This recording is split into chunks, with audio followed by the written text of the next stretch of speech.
ओम शांति।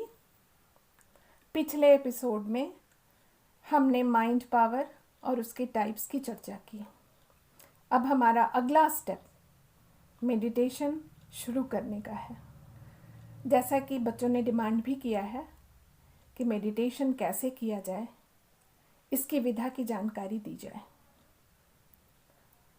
तो मैं ये एक बार फिर से चर्चा कर दूं कि जैसे ही हम कॉन्शियस और सबकॉन्शियस माइंड की एक्टिविटीज़ के बारे में जानकारियाँ ले लेते हैं तो हमें मेडिटेशन की दिशा ऑटोमेटिकली मिल जाती है।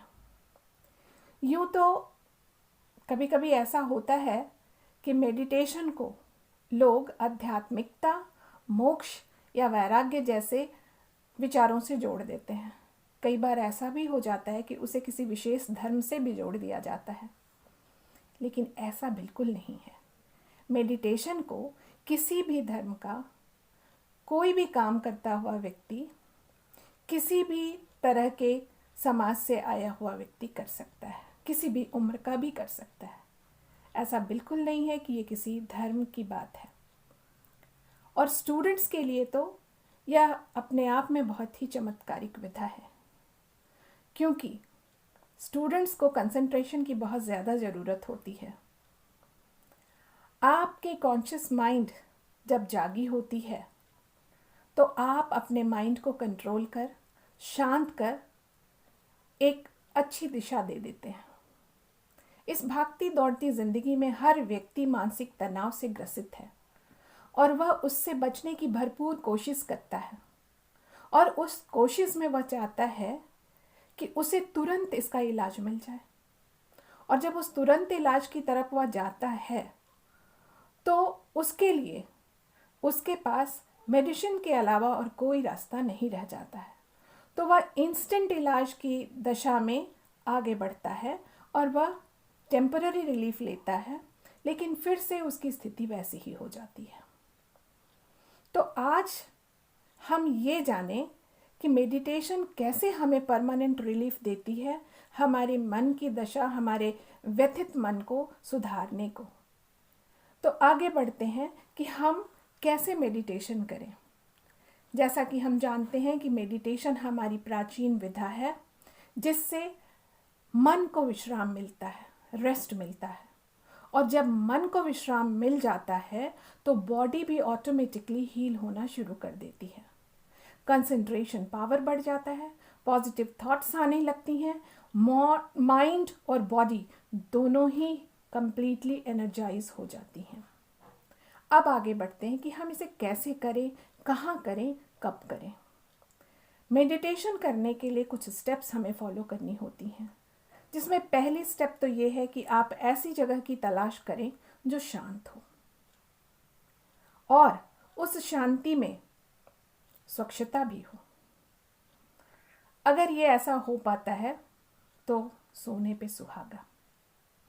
दूसरी बात, समय का खास ख्याल रखा जाए। और समय के ख्याल को रखते हुए मैं यह बताना चाहूँगी, जैसा कि हर धर्म वाले मानते हैं, सुबह का समय, ब्रह्म मुहूर्त का समय अमृत वेला होता है।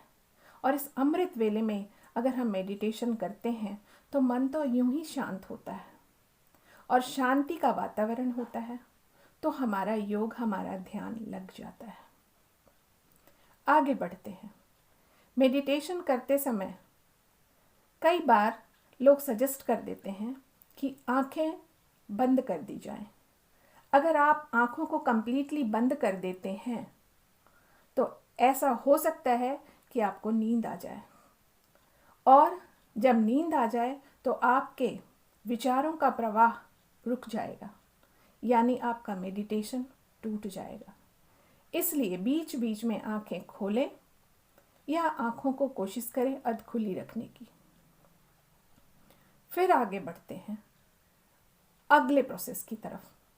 अगला प्रोसेस कहता है कि मेडिटेशन में कंसंट्रेशन की अति आवश्यकता है, और ज़्यादातर कंप्लेंट्स यही आती हैं कि जब हम मेडिटेशन करने बैठते हैं तो मन भागता है, इधर उधर घोड़े की तरह दौड़ता है।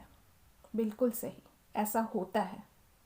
लेकिन इस कंसंट्रेशन को लाने के लिए हमें अपने सांसों पर ध्यान केंद्रित करना आना चाहिए।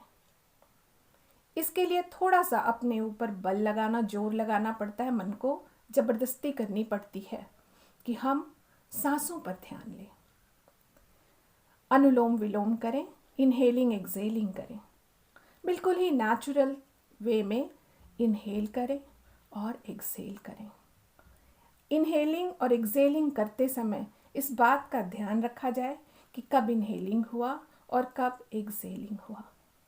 धीरे धीरे मन शांत होता चला जाता है और इस दरमियान अगर आपने हमिंग कर ली तो सारा का सारा मन भीतर से बॉडी के साथ ही साथ शांत हो जाता है और वो वाइब्रेशन, वो कंपन प्रकंपन फील होना शुरू हो जाता है और तब आप धीरे धीरे अपने डीपर सेंसेस से जुड़ना शुरू कर देते हैं। अगर इस वक्त भी ऐसा हो जाए कि आपका ध्यान कहीं इधर उधर भटक जाए, बिल्कुल ही परेशान ना हो, पुनः अपना ध्यान सांसों पर केंद्रित करें। ऐसा करते करते एक क्षण वैसा भी आ जाएगा जब आपको हो सकता है कि एक नींद का झटका भी आए, और ये वही समय है, ये वही जगह है जहाँ पर मेडिटेशन होता है। ये दो थॉट्स के बीच का गैप है जिसे मिडिल वॉइड कहते हैं, और इस मिडिल वॉइड में भी आपने जो थॉट को, इस मिडिल वॉइड में ही जो आपने थॉट को क्रिएट किया, इस थॉट पर आपका ध्यान पूरी तरह से चला जाता है और आपका ध्यान लग जाता है। सेल्फ रियलाइजेशन की स्थिति आनी शुरू हो जाती है।